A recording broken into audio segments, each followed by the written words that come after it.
Buenas tardes, Leonardo Esteban Fossati Fernández. Ah, porque hoy es Me cierto que tengo que está de entregar feriado. para el IPA y bien, tranquila, ¿verdad? Estuve todo el día acá en casa, no salía a ningún lado, ni para ver si. Bueno, para ver no, pues tengo la ventana acá, ¿no? Pero no me enteré ni de si llueve, nada. Imagínate, ¿cómo será? ¿Cómo anda vos, Néstor Carlos? Bien, bien, bien, bien. ¿Cómo anda la gente por ahí? Bien, se están incorporando ya unos cuantos que están mirando el programa. Se están incorporando. ¿Sabés qué? Yo voy a subir un poco de volumen porque yo te escucho bajito. Dale volumen, yo te escucho perfecto acá. Ah, bien, está perfecto. Alto. Y bueno, y ¿Qué bueno, por novedades tenemos para hoy? A ver, arrancamos con algo. y bueno, decime vos, a qué querés que yo te Ah, hable. yo Yo te qué hablo lo sé que si vos es tu quieras, Néstor columna. Carlos. Yo te hablo lo que vos quieras. Vos me ponés Yo a mí a... no, ¿Eh? yo no, por mí habla de lo que tú quieras, es tu columna. Comúnmente tres cosas, no, no me hables de Penadé, que vos populi. Y lo Ni que de pasa es que Penadé, ni de Heber, ni de la calle Herrera. Mirá, ¿sabes lo que me interesa, Florencia? Buscame la foto. A ver si el de la selga no estaba con los multicolores en Anchorena. no, lo que pasa es que es como que ya no tiene ni gracia hablar, porque es como que se desconocieron por completo en el gobierno, están completamente desconocidos. Nadie sale a hablar, están todos callados, quietitos. ¿Sabés lo que me preocupa? ¿Qué es lo más grave y a cuánto Sí. aumenta la gravedad para que el gobierno maneje una cuestión que es de Estado? Ah. Porque al fin y al cabo uno empieza a mirar de reojo a toda la policía y no es toda la policía igual. Pero resulta que los relajos están allí, con el Ministerio del Interior. Y vienen de arriba, de los altos cargos. Y lo que pasa es que yo supongo que debe ser, primero, nunca debe ser fácil gestionar el aparato represivo del Estado, lo que se conoce como la mano derecha del Estado, ¿no? Eh, Siempre que partamos de la base, obviamente, de que, ¿no? El Estado es el uso legítimo de la violencia para, ¿no? Para con el resto de las personas que ya lo integran en sí mismo. Eso quiere decir que tiene un aparato que se dedica, ¿no? A, de alguna manera, a velar por la seguridad y a su vez detenta la posibilidad de ejercer la violencia legítima, ¿no? Sin ningún tipo de impedimento. Entonces, en ese sentido, creo que debe ser muy complejo siempre negociar en términos de políticos, ¿no? Partiendo de la base de esa premisa. Y yo creo que en los gobiernos del Frente Amplio fue bastante complejo. Yo me acuerdo de los primeros gobiernos cuando veníamos del 2004, 2003, 2004, 2002, con una policía diezmada, destrozada, donde la carrera policial era completamente bastardeada. Claramente, todos los que iban a ser policía era básicamente la persona que no podía hacer la boca en un vaso, ¿viste? Pero elemental, además no tenían lo elemental, no tenían ropa, no tenían bala. Bueno, sí, obviamente, esos son los aspectos materiales de la concepción del trabajo, porque lo que también tenemos que comprender es que hay gente que está laburando, está haciendo un trabajo, Claro. y por lo tanto tiene que tener ciertas condiciones materiales que dignifiquen ese trabajo, ¿no? Si vos vas a trabajar, pero, a ver, a mí no me lo cuenta nadie, porque yo viví en esa época.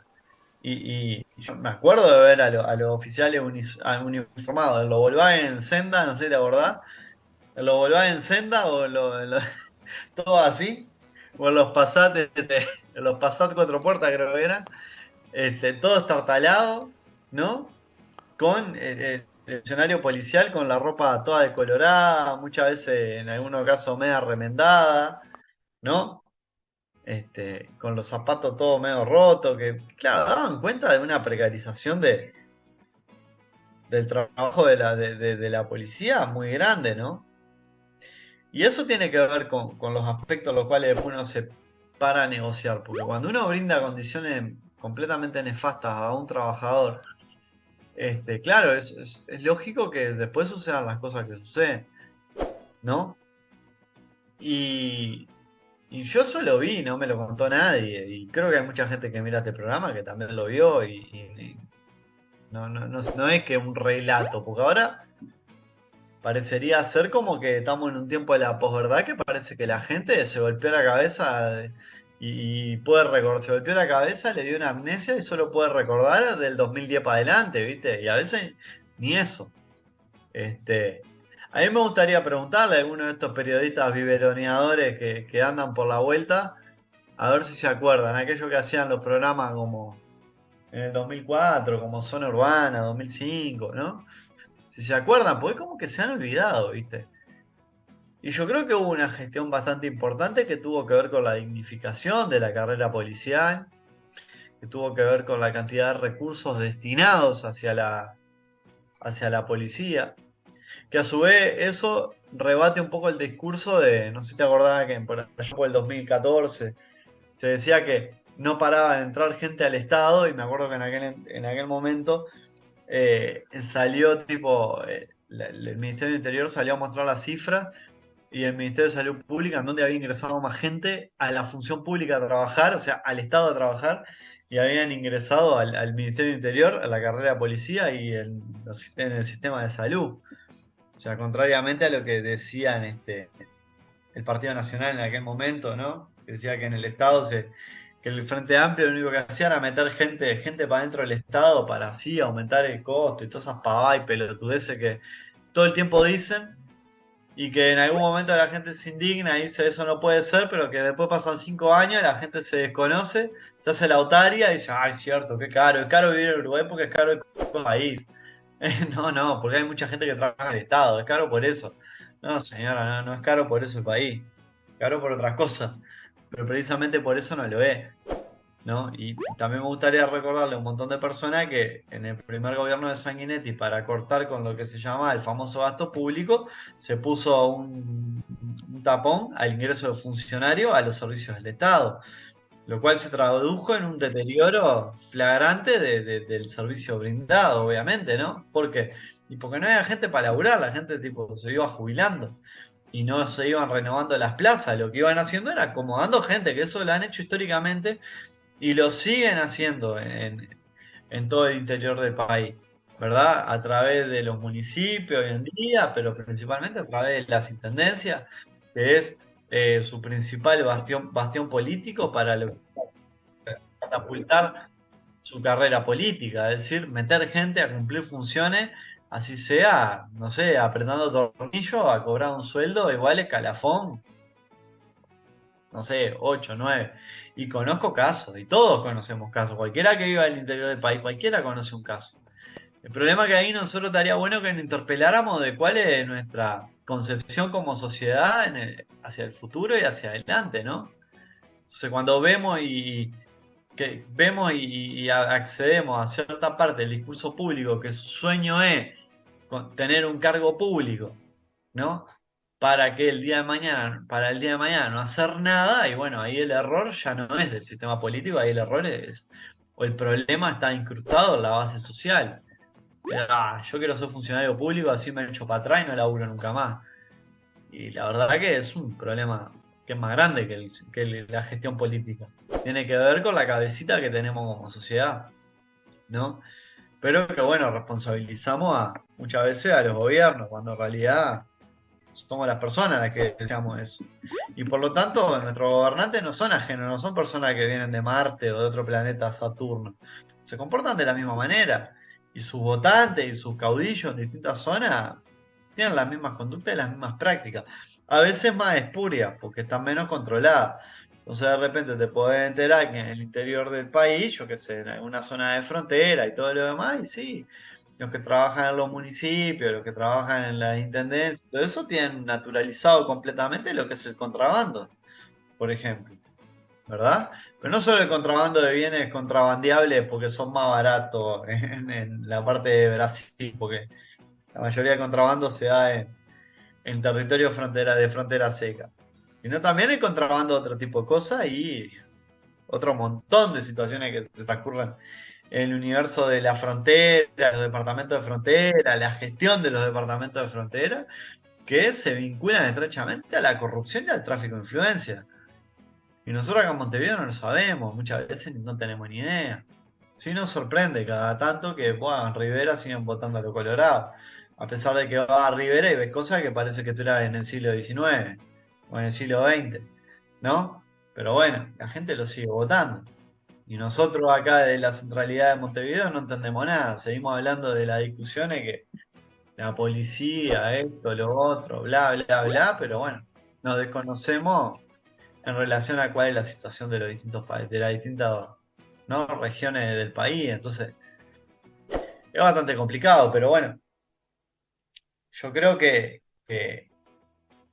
la situación actual en la que vivimos, que es como de, ya no tiene ni gracia hablar, o sea, es como, pues, la verdad que entristece, tiene muchos ejes para abordar, ¿viste? Y vos hablabas de la policía, no tenían balas, no tenían esto, no son todos lo mismo. Sí, claro, claramente no son todos lo mismo, así como la gestión en los distintos departamentos no fueron todas iguales, y así como los funcionarios públicos, los funcionarios que trabajan en dependencias municipales no son todos iguales.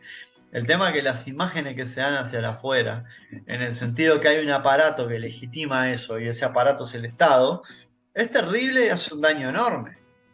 Porque si el jefe de todos los policías en nuestro país sale y avala a su amigo, compañero político y compañero de fórmula, que es un violador de menores, y bueno, evidentemente lo que está legitimando no es solamente el hecho de darle el apoyo a su amigo, lo que está haciendo está legitimando y dándole validez a todo un sistema estructural que reproduce eso, ¿verdad? Entonces, cuál es el contexto en el cual una persona, por ejemplo, mañana se inserta a trabajar en el ámbito de la policía? Un ¿No? ejemplo antes del que va a pasar. Me hace acordar de que cuando le pegaba a una mujer antes decían, y mira, algo habrá hecho para que el marido le pegue. Era una forma ya naturalizada. ¿Cuánto hubo que pelear para que eso cambiara en la matriz de pensamiento que realmente era una mujer agredida o un gurí agredido? Resulta que ahora la policía termina, lo que demoró 15 años en fortalecer la imagen de la policía, se va desgranando tan rápido como la arena en las manos. Sin duda. Porque aparte de lo que decíamos hoy, que es un trabajo que no es solamente darle salario a la gente para que mejore las condiciones materiales de existencia. Es trabajar en la educación, es trabajar en un montón de aspectos que van de la mano, ¿no? Y que se vinculan para que las personas que ejercen esa tarea, que es la menos simpática, ¿no? Es la más represiva dentro del Estado y la más condenada, tengan elementos que protejan, que sirvan para proteger a la población, ¿verdad? Y eso es lo que hoy en día no pasa, porque las instrucciones al mando que hay de este muchacho que nos tocó, por desgracia, que fuera el ministro del Interior, que en realidad es un changarín. Yo para mí, a ver, yo para mí no se dice, pero este, para mí es un siete oficio. O sea, se dedicó a la política toda la vida, o sea, vivió del Estado toda la vida. Los blancos que siempre están preocupados de la gente que vive del Estado, digo, son los primeros que están colgados, diría Ramiro Ferreira, de la glándula mamaria del Estado, son los primeros. O sea, hay gente que vive y viene de generaciones de vivir del Estado. O sea, no se difiere en nada con la gente que critica. Y ahí es cuando uno se da cuenta que esto es un problema de clase porque lo que le molesta son los pobres, no vivir del Estado, ¿no? Pero Heber, por ejemplo, que vivió toda la vida del Estado, de ser político, no tiene ningún mérito más que lo voten. O sea, fuera de eso, ¿qué otro mérito puede haber? Este, ha estado en todos los lugares que ha tenido que ir a cubrir un bache. Y primero estuvo en el Ministerio de Transporte y Obras Públicas, ¿no? Entregó el puerto. Y cuando eso se convirtió en un escándalo, y bueno, tuvo que renunciar ¿no? El otro ministro del Interior y tuvo que asumir a alguien, obviamente pasó a ocuparlo él. O sea que mañana perfectamente si tuviéramos no sé, nosotros tuviéramos una agencia espacial, ¿no?, que se dedicara a la astronáutica, igual y hay un problema, mañana lo mandan a Heber, porque perfectamente lo que tiene que hacer es cubrir en los lugares más deficitarios, ¿no?, y que son muy importantes para la vida política, cubrir con gente del riñón político, del realismo. Que eso tiene que ver muy poco con sus capacidades políticas. Y realmente, o sus capacidades de gestión, ¿no? Y yo realmente quiero hacer una crítica, una autocrítica, es decir, uno le podrá criticar un montón de cosas al Frente Amplio, pero en los 15 años de gobierno que se trabajó en ir probando distintas fórmulas para llevar adelante las distintas carteras ministeriales, yo creo que se logró establecer un vínculo donde los lugares que se fueron ocupados por personas que se pueden haber equivocado, pero que llevaban adelante procesos de gestiones largos, sostenidos, con programas, con objetivos, con metas. No es tipo esto que es como. Heber es como el flautista de Hamelin, le falta la rata corriendo atrás nada más. Pero, ¡Ah! claro, pero es un flautista que anda a la vuelta ahí, él con su música, y bueno, básicamente lo que sale y dice cualquier boludez, total, cuenta con toda una suerte de dispositivo que lo blinda y lo protege, que tiene que ver con que, primero que nada, la mano derecha del presidente, segundo, que tiene mecanismos de protección legal, y tercero, que se blinda con la prensa, que puede decir cualquier disparate que a nadie le importa. Pero inclusive ha logrado construir una suerte de amedrentamiento hacia el Poder Judicial y hacia quienes se vinculan en su trabajo con el Poder Judicial. ¿Por qué? Porque cuando hay un juicio, por ejemplo, como pasó a dos policías en Durano, te cae el ministro y te presiona a una fiscal o te presiona a un juez. ¿No? Y si mañana No tiene fue que. a presionar, fue a saludar a la señora juez. ¿Eh? No fue un fiscal, fue a saludar a la señora jueza. Bueno, a una jueza. Este, La fue y a así saludar, estas fueron las declaraciones que hizo los medios de comunicación, que él no fue a claro. presionar, fue a saludarla. Y ese es el sentido de la justicia que esta gente tiene, ¿no? Entonces, vos imaginate que mañana entras a trabajar en el Ministerio del Interior. Yo me imagino que debe ser medio que. Deben estar perdidos como que perro engancha bocha. Porque es como. ¿Cuál es la línea de conducción en materia de seguridad que este gobierno tiene? ¿Cuál es? Alguien me la puede. Yo me gustaría que alguien me la dijera, ¿no? O sea, es punitivista, eso sin duda, pero eso no es, o sea, esa no es no es, como, ¿cómo decirlo? No es en lo que trabaja, eso es la concepción, ¿no? Que es la misma que tiene Leal, o sea, está más vinculado a lo punitivo, ¿no? Y muchas veces en menor medida con respecto a la prevención, pero ¿cuál es el proyecto de gestión de la seguridad pública que llevan adelante? Porque yo sí puedo hablar por ejemplo, podría hablar del de Bonomi o por el que pueda llegar a presentar el Frente Amplio en su base programática, o sea, el que tiene acá. Pero del Partido Nacional, ¿qué puedo decir?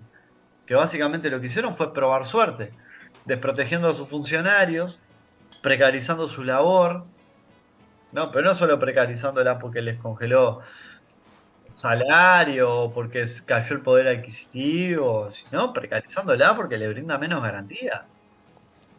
Menos garantía porque ellos entienden que la justicia se ejerce de forma vertical y pende de la punta del dedo de quien está en la punta de la pirámide. En este caso, la punta de la pirámide es Heber. Entonces, bueno, si mañana pasa algo y tiene que saltar un fusible, ¿el fusible que va a saltar? Va a ser el fusible del lado de la piola más corto, y eso no brinda ninguna garantía para una persona que trabaja haciendo que se cumpla la ley. Porque si el día de mañana vos te equivocás, como ha pasado, o te equivocás no, o cometés un error, o alguien tiene que pagar, como por ejemplo todo esto lo vinculado al caso Penadé, y van a cortar la piola por los lugares más cortos, ¿no? Tratando de mitigar y reducir los daños que se puedan ocasionar. Y aparte agrego a esto que no se vayan a pensar ustedes que para que un senador de la República tenga la cantidad de denuncias que tiene y haya abusado de la cantidad de personas que dicen que se abusó, tiene que haber una red operando que es más grande que 4 o 5 personas. No sean ingenuos, no sean ilusos. Hay todo un sistema funcionando ahí atrás. Y si el día de mañana, Pablo, ¿Por qué te vio? yo te vi, Pablo. Sí, pero no está. ¿Cómo andás? Le mando un saludo. El TV Pero siempre bueno, seguí que no te ve la tele. ¿eh? Pero No, no, bueno, no, ya lo solucioné. Se quería sentar ahí el conforme, palito. conforme van,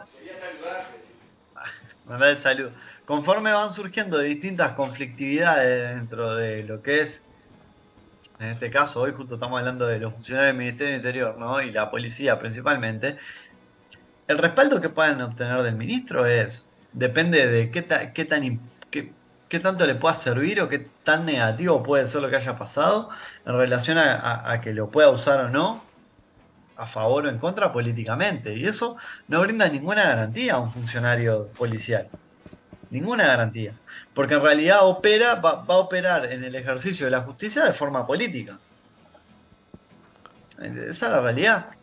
Y Sin sí, contar toda la parte que tiene que ver con el hecho de la protección y el cuidado de los intereses, vinculado muchas veces a negocios ilícitos, en los cuales ha quedado demostrado que el Ministerio del Interior junto con el Ministerio de Relaciones Exteriores tienen una cartera completamente comprometida, ¿no? Así que estamos en una situación país. Yo espero que en algún día, no sé, se aborde con la gravedad que se tiene que abordar. te cambio me dijiste que introdujera algunas cosas, te lo quiero meter algún dedo en el ventilador. Hubo un plenario nacional del FA. ¿Qué opinión vos sos un hombre que andás militando todos los días? ¿Qué opinión te merece la resolución del plenario? Mejor dicho, ¿cómo se lleva adelante dos campañas diferentes?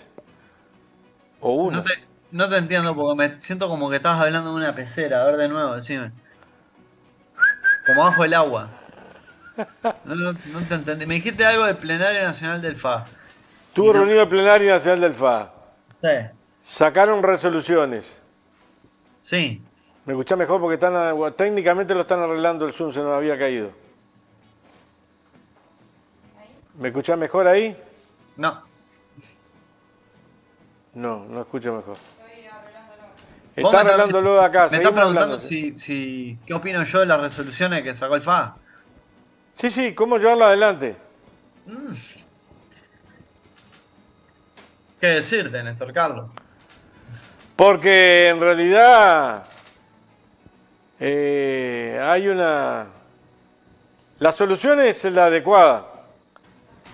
El tema es cómo llevar adelante la campaña o las campañas. Porque hay una campaña que es primero salir a juntar las firmas, luego si se logran las firmas, una campaña que tiene que ver con que gane lo que se está plebiscitando, o no, pero hay que trabajar para que gane, el que por algo lo están llevando adelante. Y luego la fuerza política también tiene que ganar.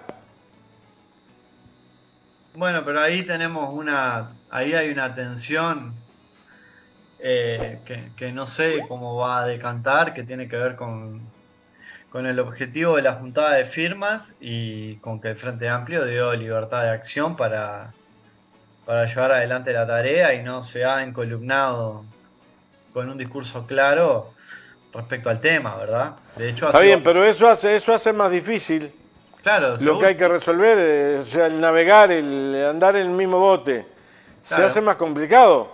sí. Porque mal o bien, por más cuidadoso que sea, tenés que decir por qué es que no estás de acuerdo con que se firme.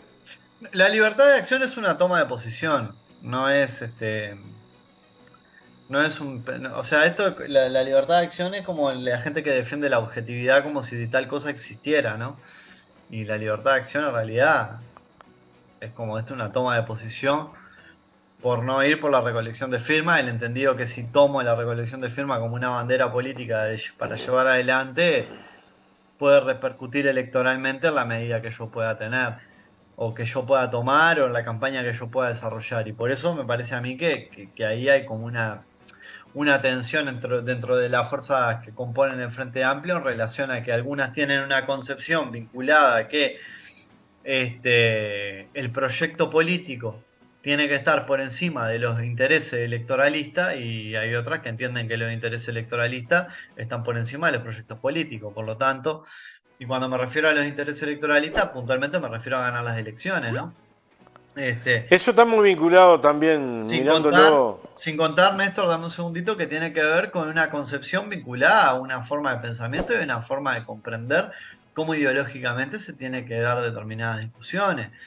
Yo creo que juntar firmas da la posibilidad de habilitar un recurso constitucional que es para toda la población, ¿verdad?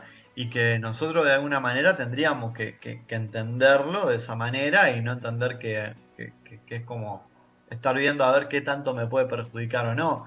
porque si nosotros las elecciones las ganáramos o no las ganáramos, el recurso podría salir y de alguna manera estaríamos obligando al Estado a llevar adelante una reforma, ¿verdad? Entonces, los juegos especulativos a veces son muy peligrosos, ¿verdad? De si pasa tal cosa, si pasa tal otra, cómo me manejo, cómo lo otro, qué hago, es conveniente, no es conveniente, el momento histórico. Y la mayor problemática de la especulación, ¿no?, política tiene que ver con que en los contextos de lo que estamos es la falta de definiciones y los discursos que tienen tendencia de ir hacia el centro terminan cayendo en la gran política, en el gran discurso que se ha conocido como la despolitización, porque muchas veces lo que se está reclamando son posiciones claras respecto a determinados temas. Y no son temas que sean banalidades. En este caso estamos hablando de la reforma del sistema previsional, ¿no?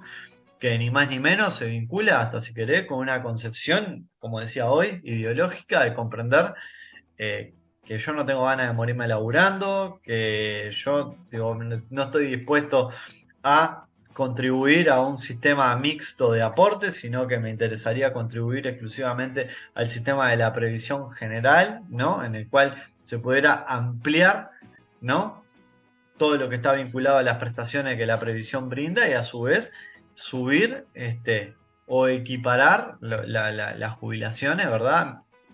Al salario mínimo nacional. Porque después en los discursos somos todos, viste, bárbaros, pero el problema es que ya hemos visto que en los 15 años hay temas que requieren cambios estructurales porque el reformismo no nos conduce a ningún lado, viste.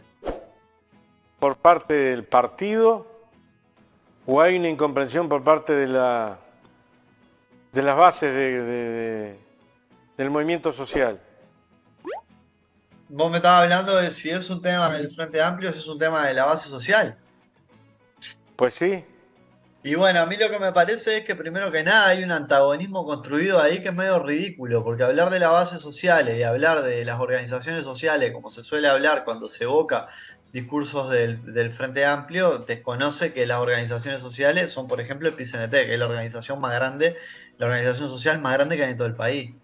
Y cuando se habla de la base social, estás hablando de trabajadores, ¿no? Que en su mayoría son todas personas que votan. Entonces, se tiende a llevar la discusión a un ámbito en el cual la dicotomía es rarísima, ¿viste? Es como esa cuestión de...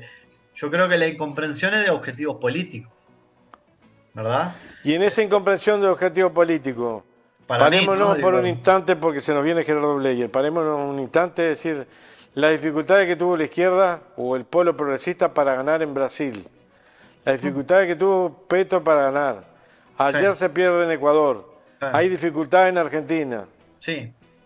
¿Cuál sería la mejor lucha? Sí, dije bien, voy a decir bien, ideológica, no solo para comprender, sino para hacer, comprender para mover, comprender para hacer fuerza, para que la palanca se mueva, pero ¿cómo hacerlo? Si es que lo que yo digo está bien o está mal. Yo no sé, si yo, si yo tuviera una respuesta tan acertada en relación a eso, estaría, estaría haciendo otra cosa, ¿no?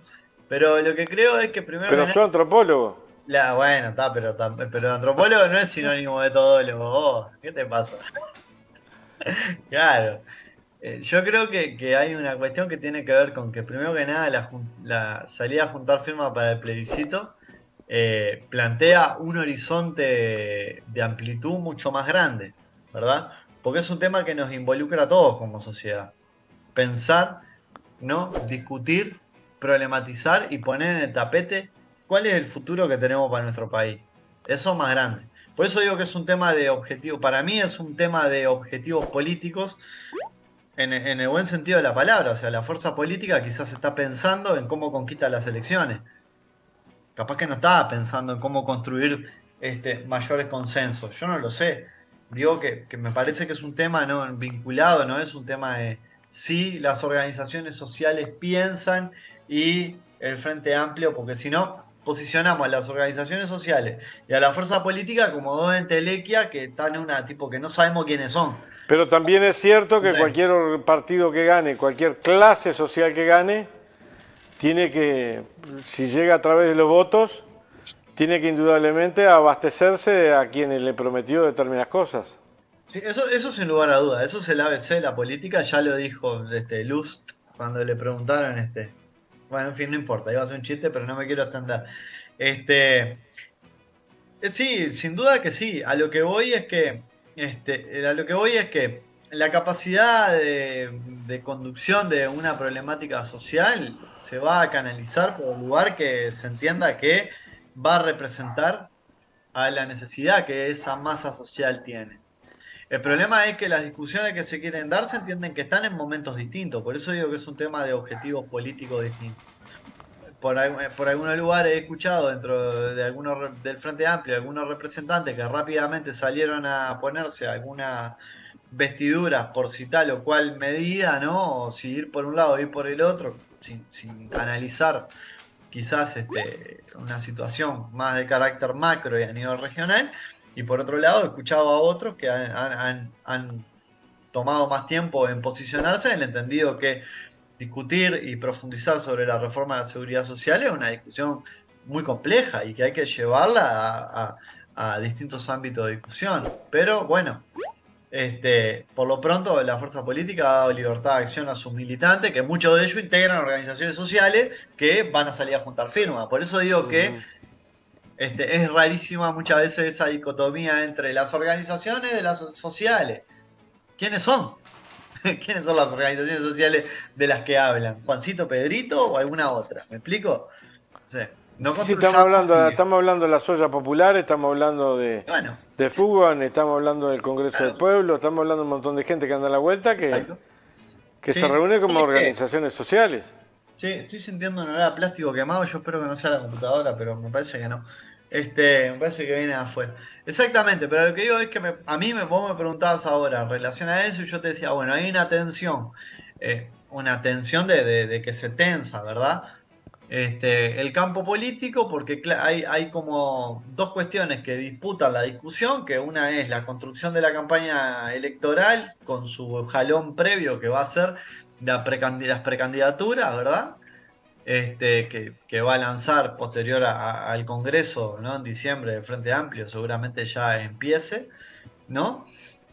Y por otro lado está la base social, que comparte muchos de los ámbitos de militancia, ¿verdad? Que está en distintos sectores llevando unas posturas adelante y en otros sectores llevando otras posturas, que tiene que ver con la juntada de firmas. Por eso digo que tiene que ver con intereses políticos. Por un lado, yo entiendo que los sectores que llevan, de las organizaciones sociales que llevan adelante la recolección de firmas, pretenden poner arriba de la mesa una discusión vinculada a la reforma de la seguridad social y de la previsión social, y por otro lado hay una discusión que tiene un carácter más político o de electoralista, es decir, de cómo nos construimos y cómo nos pensamos de cara a dar la contienda a las próximas elecciones. El problema es que dentro de estas dos posturas que van caminando, hay a veces no hay diálogo y bueno, eso es lo que está generando que haya determinadas tensiones y algunas cuestiones medias irresolutas. Pero bueno, escúchame, antes me tengo que ir y ¿a qué hora entra Gerardo? Ya anda por ahí ya. Ah, bueno, está, porque tenía que anunciar el gran lanzamiento. El lanzamiento de... Claro, ¿no? Así habíamos quedado. Ah, bueno, pero ese gran lanzamiento, vos te has quedado en lo que te quedaste. ¿Eh? Porque yo me enteré hoy que ese gran lanzamiento queda para mañana. Ah, bueno, entonces lo dejamos para mañana. Porque en realidad había un lanzamiento que lo habíamos preparado una comisión de recursos, donde quien la estaba encabezando con alguna idea que tiró técnicamente Valeria Espinosa y técnicamente colaboró Rodrigo Mayor Calema, pero bueno, todavía no ha cristalizado, pero No, ya va a no, ya estar por está, ya mañana. está. Hoy, siendo las 18:49 y dándole paso a Gerardo Bleyer, podríamos decir que ya está operativo y en óptimas condiciones. Así que mañana lo lanzamos y hacemos una campaña expectativa. ¿Cómo la ves? Ey, sí, te invito a un mate, ¿Eh? te invito con un mate. No, un matecito, Yorka, pero Bueno, él es no, Yorka, pero Dios mío. pero no me queme la línea, espere para mañana. Mañana. Le dejo un saludo.